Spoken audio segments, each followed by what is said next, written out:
Welcome back to Living 808. Your sense of self can set the tone for very important things. Your attitude, behavior, and the course of your life.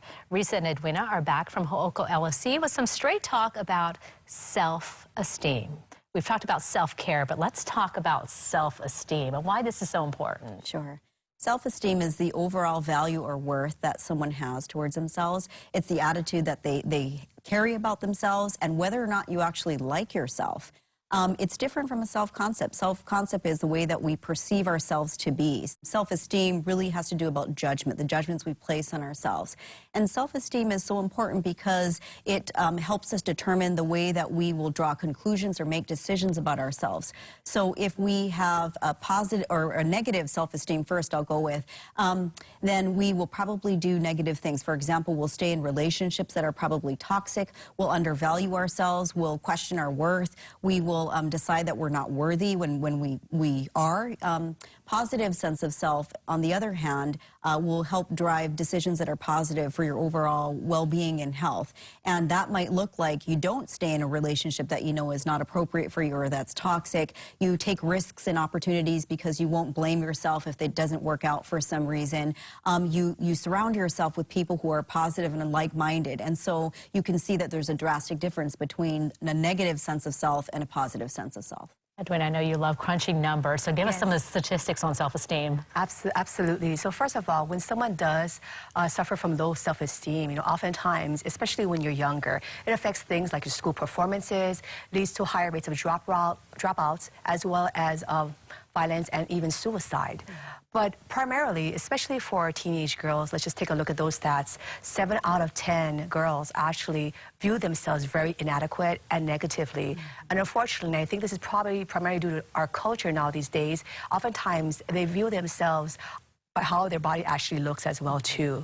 In addition, even younger than that, children as well too are 1.6 times actually higher to develop, if they have low self-esteem, to develop problems in the future such as drug dependence. And so definitely, there are very, very sad stats that are out there when someone does suffer from low self-esteem.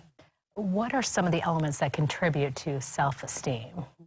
Some of them include genetics and heritability. You might have something that's passed down. It includes your overall health. It includes if your needs were met when you were younger, if they were not met or if they were met.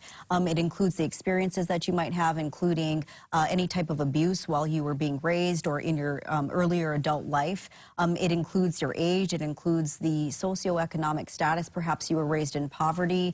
And it includes your personality, whether or not you are resilient or not resilient. And I think there might be a difference of someone who wakes up just feeling like a bad hair day or, can't fit in your skinny jeans or something. But when we're looking at healthy self-esteem, what are the attributes that you really want to nail down?